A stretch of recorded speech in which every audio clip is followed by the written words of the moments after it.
teriring doa dan restu dari kami Wahyu Cipto Budoyo Sengganet Campur Sari Ngaderjo Temanggung. Semoga closing pagelaran seni Walimatul Hitan Ananda Muhammad Gilang Ramadan senantiasa mendapatkan limpahan berkah barokah dari Tuhan Yang Maha Esa, lancar tanpa ada aral sampai paripurna. Mewakili dari segenap keluarga besar BJB, perkenankanlah menyapa segenap pengunjung, penonton, warga masyarakat Banyudono, Gedong Banyu Biru, Semarang dengan satu doa. Bismillahirrahmanirrahim. Assalamualaikum warahmatullahi wabarakatuh.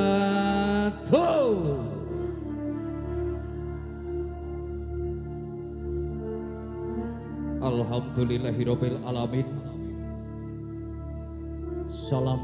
rahayu untuk kita semuanya. Salam sejahtera, salam budaya. Om Swastiastu, Namo Buddhaya. Salam kebajikan. Puji dan syukur kehadirat Tuhan Yang Maha Esa. Tentunya satu keberkahan yang tak ternilai harganya yang telah diberikan kepada kita semuanya, sehingga malam hari ini kita bisa bersatu padu, berkumpul tentunya untuk mewarnai satu kebahagiaan dari keluarga besar Bapak Ngadiman beserta Ibu Darsi yang menjalankan kewajiban menghitankan putra tercintanya Ananda Muhammad Gilang Ramadan. Teriring doa dan restu untuk Dik Gilang, semoga senantiasa atas sunnah Rasul yang dijalankan di usia yang dewasa, usia yang balik, bisa mewujudkan satu anak soleh yang insya Allah berbakti kepada kedua orang tua, membawa nama harum dari keluarga, berguna bagi sesama, nusa, bangsa, juga agama, juga masyarakat dari Banyudono, Gedong Banyu Biru, Semarang. Salam hormat taklim dari kami Wahyu Cipto Budoyo. Kami haturkan untuk sesepuh bini sepuh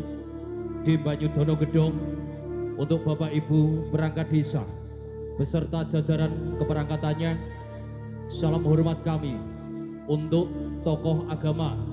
tokoh masyarakat, tokoh pemuda, tokoh kesenian, terkhusus untuk dulur dari Laras Turonggo Jati.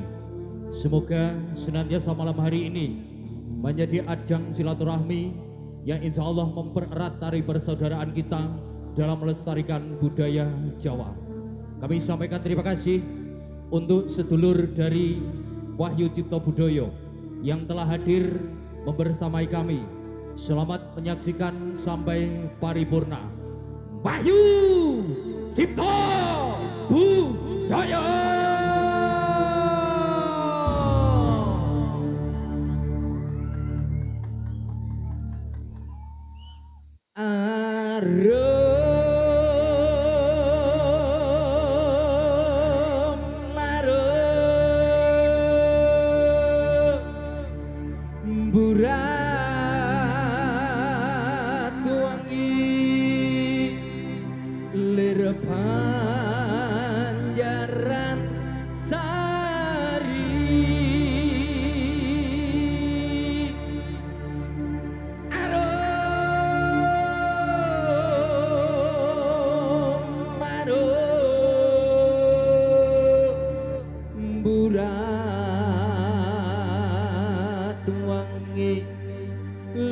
Banjaran Sari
supo manggolo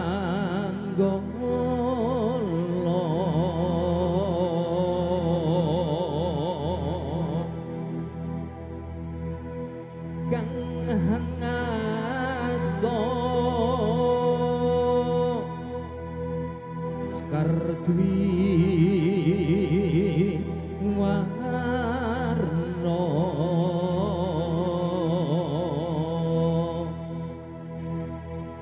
sesanti kang kunjuk ring Gusti rahayu sakum dumadi rahayu kang maragani rahayu kang hampir sandi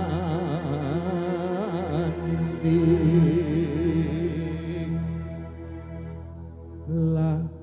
ilaha illallah al-malikul hakul mubin Muhammadur Rasulullah Shadiqul wadil amin la ilaha illallah al-malikul hakul mubin Muhammadur Rasulullah Shadiqul wadil amin Maulaya sholli wa sallim daiman abada alal habibika khairil khalqi kullihim Maulaya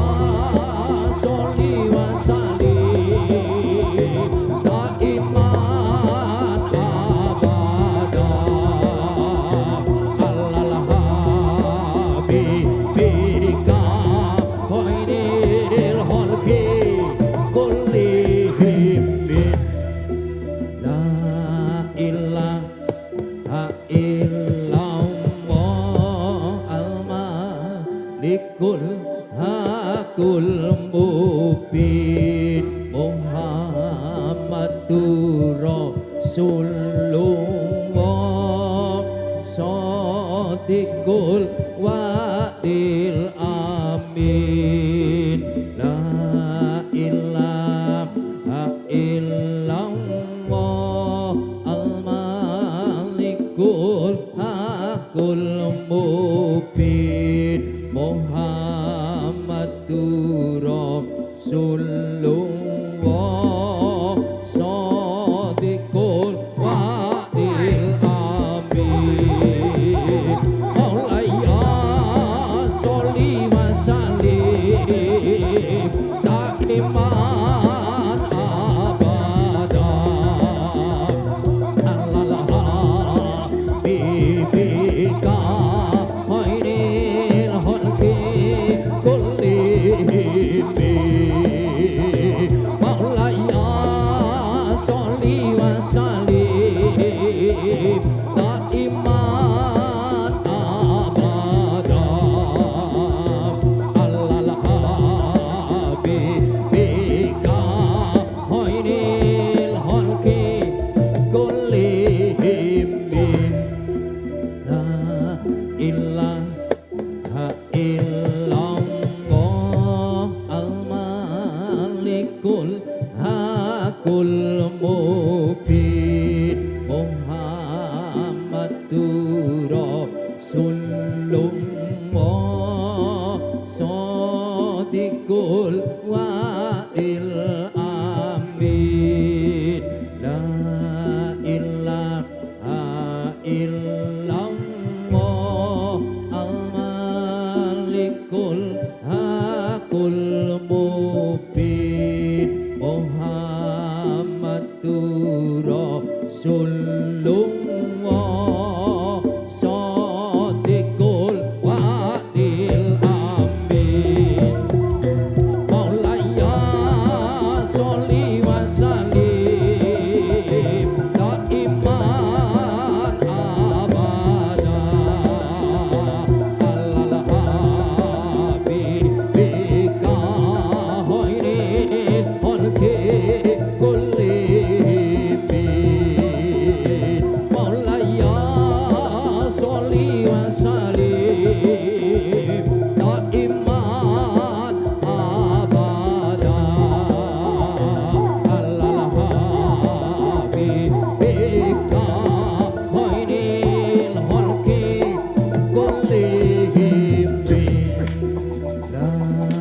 ilaha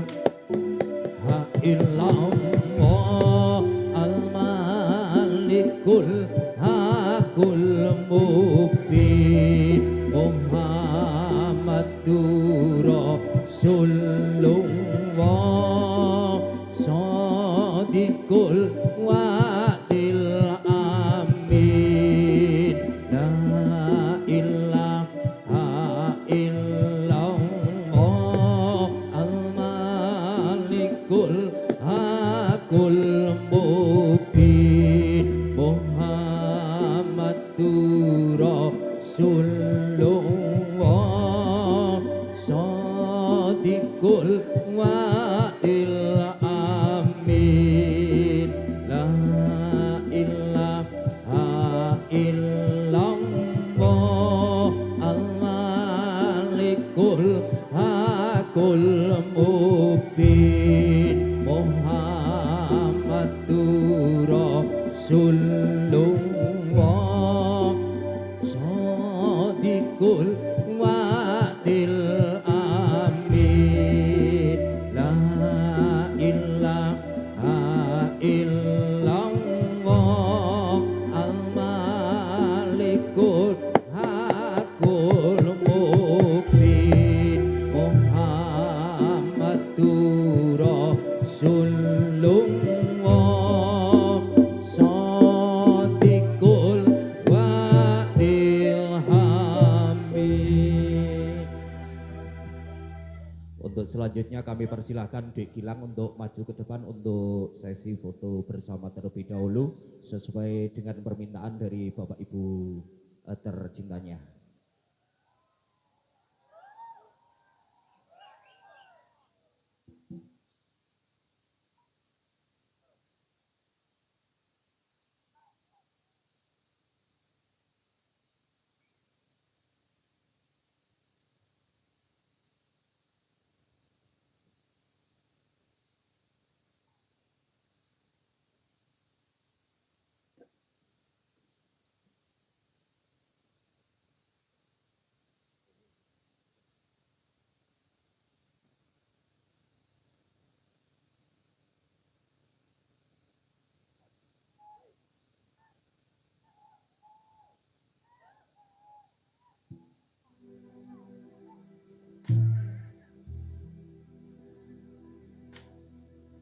Klono Siwandono Raja Muda ing Ponorogo Siyaga ing yuda lawan raja Rai Singa asta pusakane pecut yai samandri sing perang puput sing parong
dununge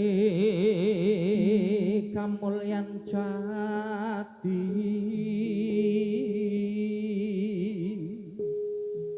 iku wujud tentreming ati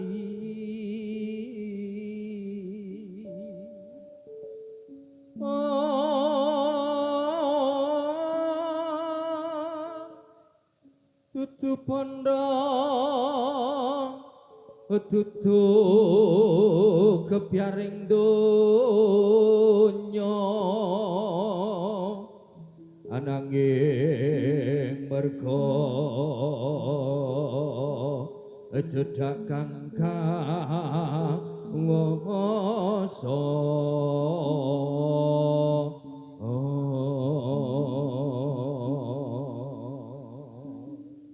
Rabasa para satria kang maju nindak lakuang goro merga budal to yo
hi ha hi so hi ha hi so hi ha hi so ha e ha e ha e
Ceritane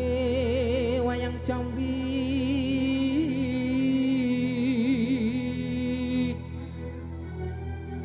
ing projongan lengko diraja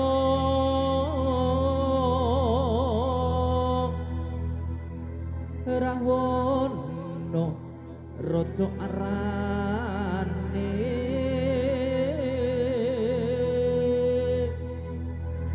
gawe geger nyolong Sinta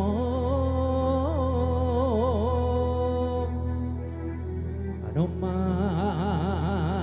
cantut tumandang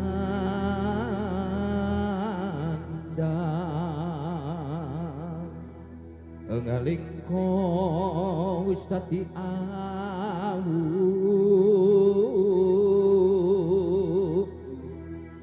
kobong gedhe jrone praja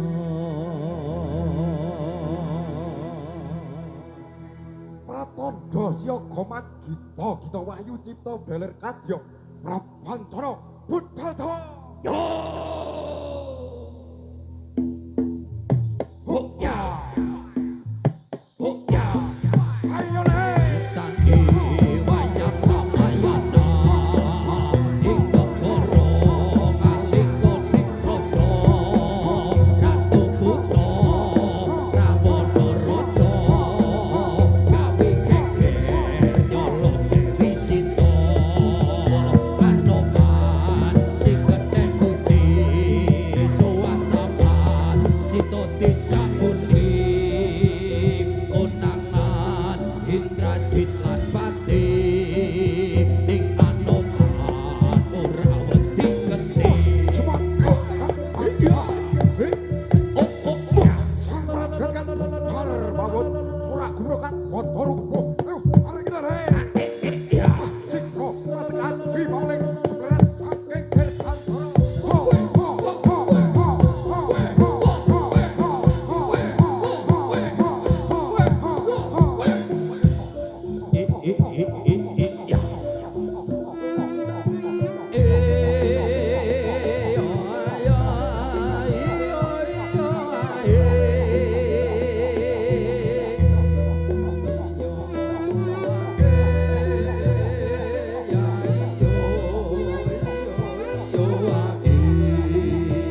kabeh mau ora perlu diketuti janjiku biyen aku sago ngenteni kowe lan aku muga dadi jodhone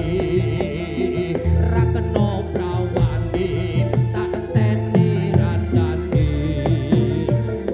yen mula sliramu wis tak aturi golek bojo sing tresno welas sejati pungkasane sliramu digawe lara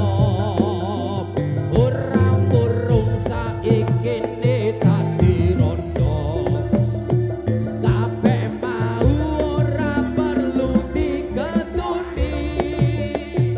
janjiku biyen aku sago ngenteni kowe lan aku muga dadi jodhone ra kena prawani tak enteni randane biyen mula sliramu wis tak aturi golek bojo sing tresno welas sejati pungkasane sliramu digawe lara ora urung saikine dadi rondo iya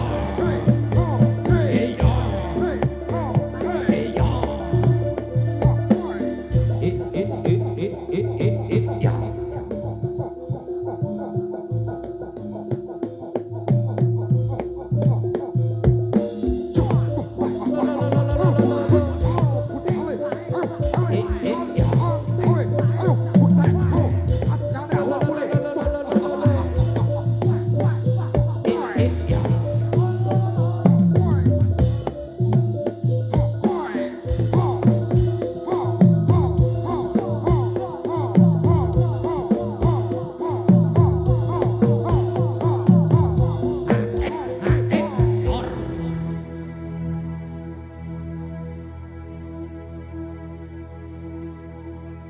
Mahmud rasa kamanungsa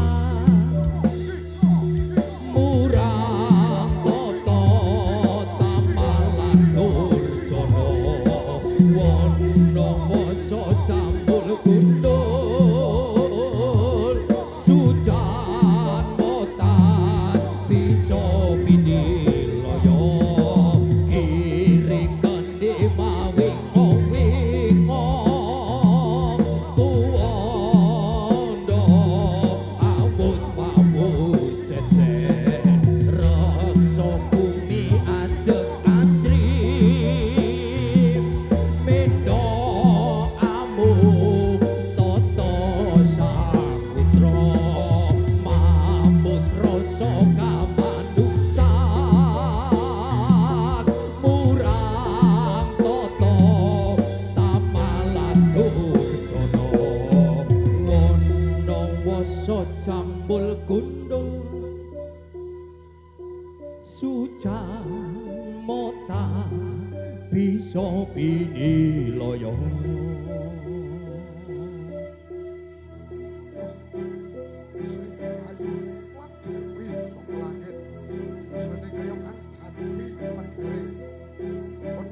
Pibutur kang luhur ojo lali kang marang paciban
Sesanding marang sliramu dia ayu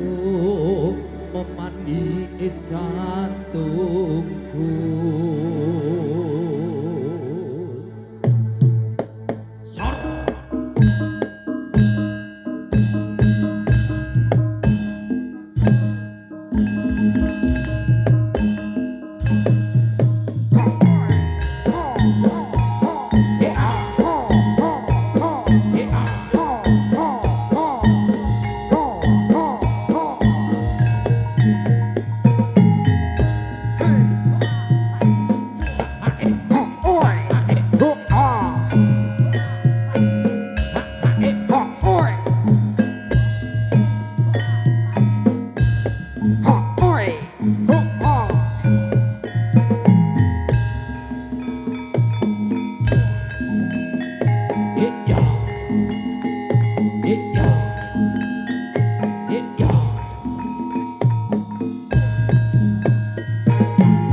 Gus Darmo Jalmane ayo co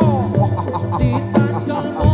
ing alam donya putus sembada lagu utama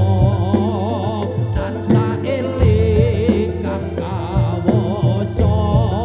sabar uga nerima ditanjalmo ing alam donya kudu sembada lagu utama tansah eling kang kawasa sabar uga nerima bekteni marang wong tuwa ben oleh endah ing suwarga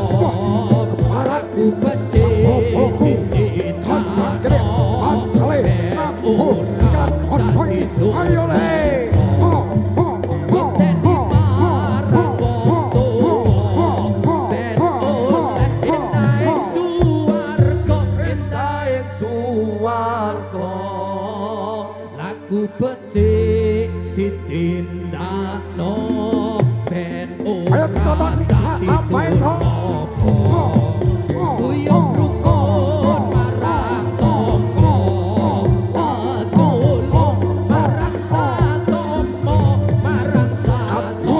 sifat iro iku Pak Kamenggi Kang Toto Kang Pratempus Kang Hambat dan Om-Om tarik ke le kuyung rukun marang tangga tulung marang sasama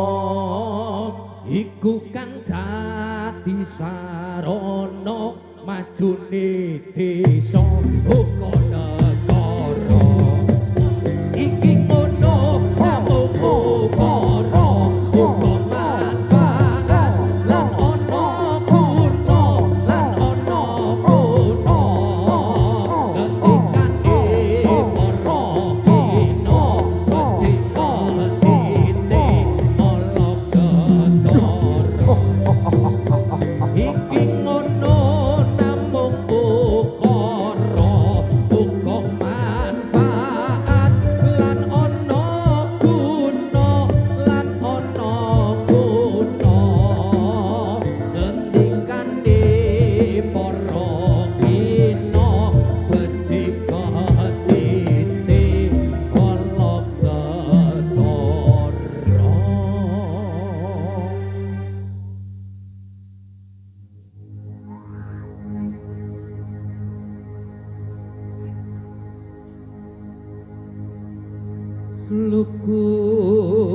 sluku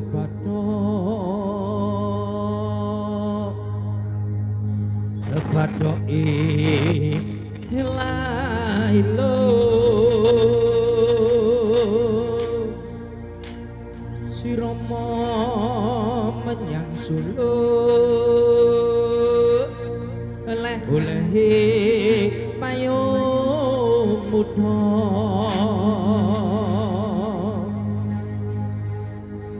centit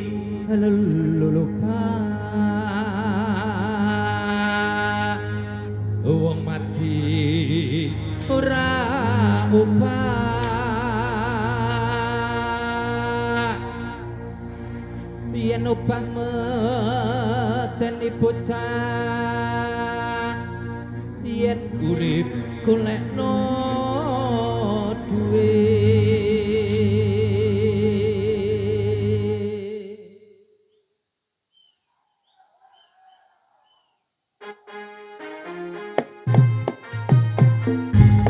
Allahumma sholli ala Muhammad ya Rabbi sholli alaihi wasallam cukup pato ilah ilo sira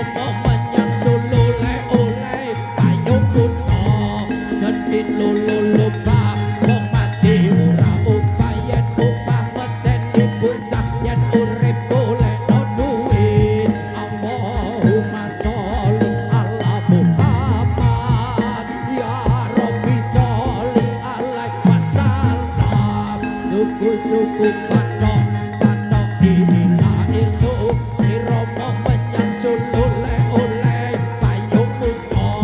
jendit lulu lupa wong mati ora upayen upah medeni bocah yen urip golek no duit Allahumma sholli ala Muhammad ya Rabbi sholli alaihi wasallam rukus rukus patok patok ila ilu siromo menyang sulu le oleh payung muto jendit lulu lupa wong mati ora upah yen upah medeni bocah yen urip golekno duit Allahumma sholli ala Muhammad ya Rabbi sholli alaihi wasallam suku patok patok ila ilu siromo menyang sulu le oleh payung muto jendit lulu lupa wong mati ora upah yen upah medeni bocah yen urip golekno duit Allahumma sholli ala Muhammad ya Rabbi sholli alaihi wasallam suku patok patok ila ilu siromo menyang sulu le oleh payung muto jendit lulu lupa wong mati ora upah yen upah medeni bocah yen urip golekno duit Allahumma sholli ala Muhammad ya Rabbi sholli alaihi wasallam suku patok patok ila ilu siromo menyang sulu le oleh payung muto jendit lulu lupa wong mati ora upah yen upah medeni bocah yen urip golekno duit Allahumma sholli ala Muhammad ya Rabbi sholli alaihi wasallam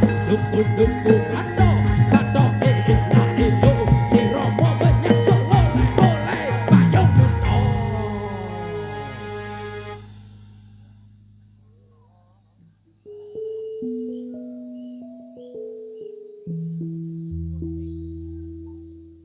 tak lilo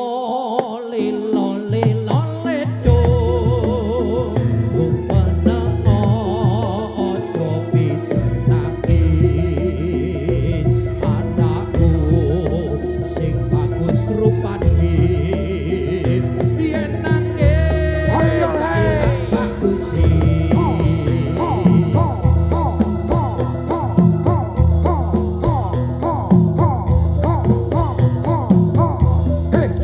Hey,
Iling-iling sira manungsa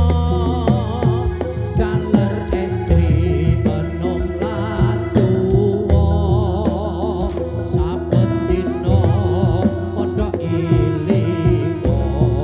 kapan-kapan nampa timbalan kang maha suci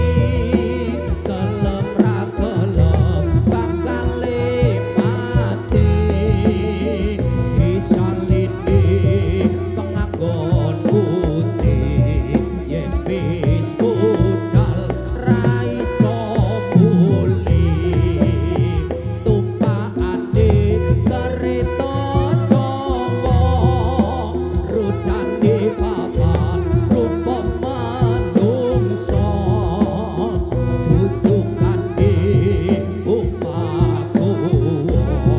tanpa bantal tanpa rasa omahe ra ana lawange turune dhewe ra ana kancane ditutupi ancang-ancang dijuruki disiram kembang tonggo-tonggo padha nyawa tangisi kaya wong nembang yen ajine arah-arah iku berpondo yen imane murah.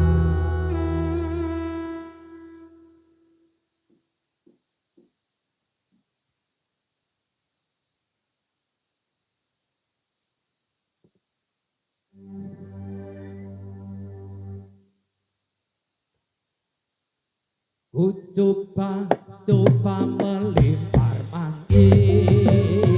manggis ku lempar manggaku dapat ku coba melamar gadis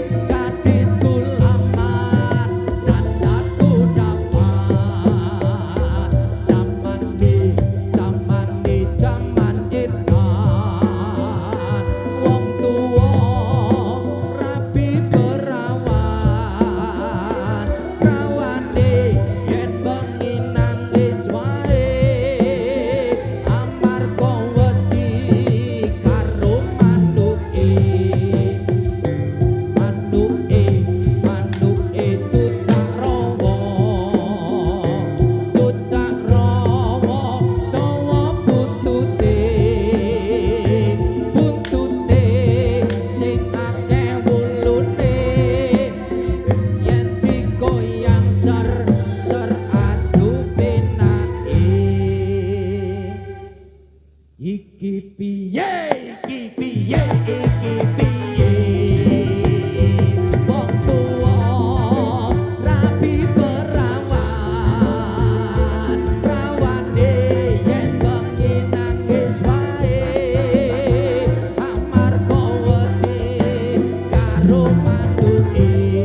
Lir ilir, lir ilir, tandure wosumpilir, tak itu royo-royo, tak sanggup pengantin anyar, caamon, caamon, peneno, blimbing kuwi, lunyu-lunyu peneno, kanggo masuk toto tiro, kumintir bedahe pinggir, tondo mono rumah tono, kanggo sipo mengkusuri, mumpung pada rembulane, mumpung tempat kapanane, sun surao surah iyo irilit irilit tanduri wasumilir, tak itu royo-royo, tak sanggup pengantin anyar, caamon, caamon, peneno, blimbing kuwi, lunyu-lunyu peneno, kanggo masuk toto tiro, kumintir bedahe pinggir, tondo mono rumantono, kanggo sipo mengkusuri, mumpung padang rembulane,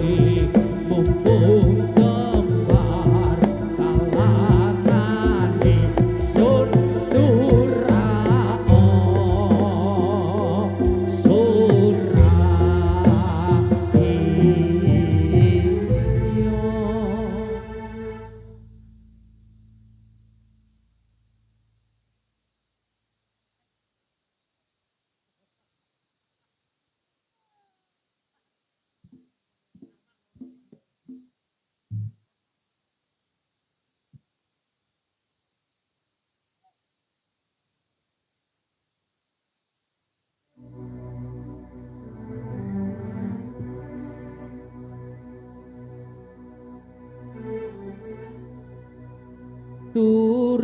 Turi-turi putih ditandur ning kebon agung, turi-turi putih ditandur ning kebon agung, celeret diponyoplo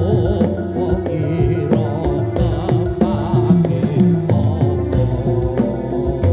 kok kira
Tombo ati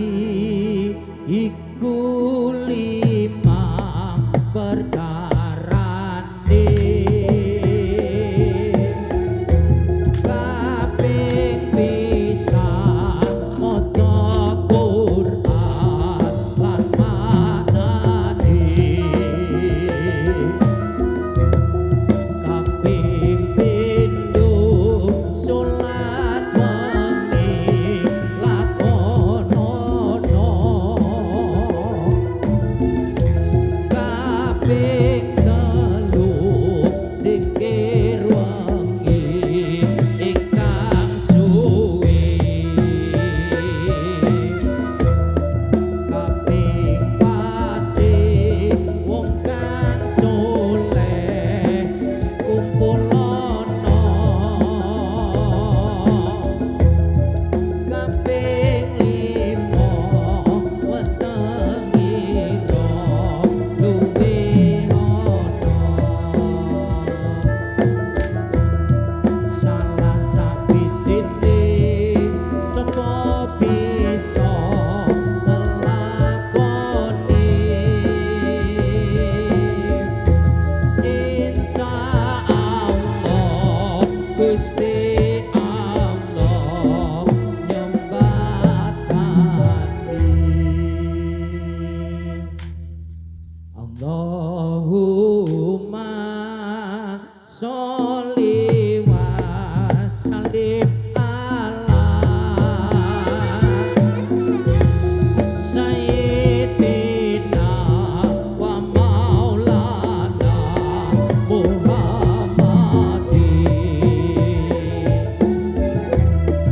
adadama bi'ilmillah isolatan daimatan bitamami mulkitani Allahumma sholli wa sallim ala sayyidina wa maulana Muhammadin adadama bi'ilmillah isolatan daimatan bidawami mulkillah.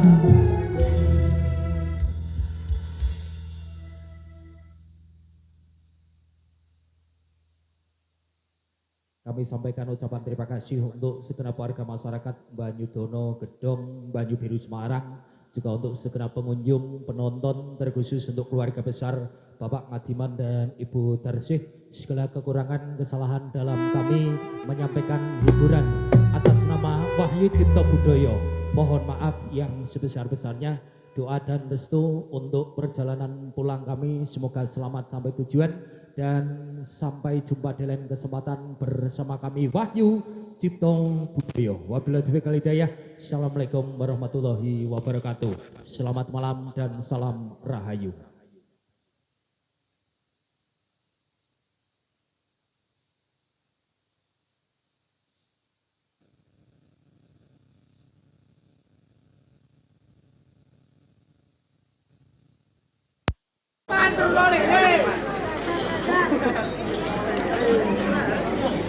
Aku pengantin anyar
Hãy subscribe cho kênh Ghiền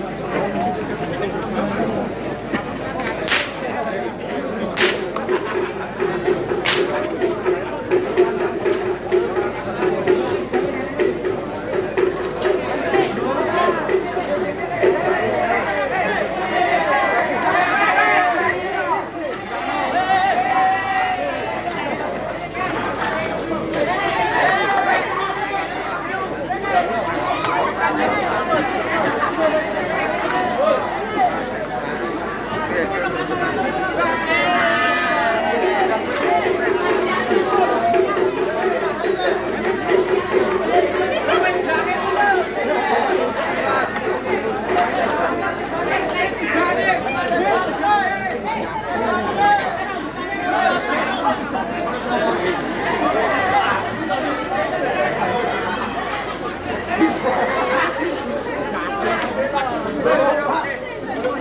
để không bỏ lỡ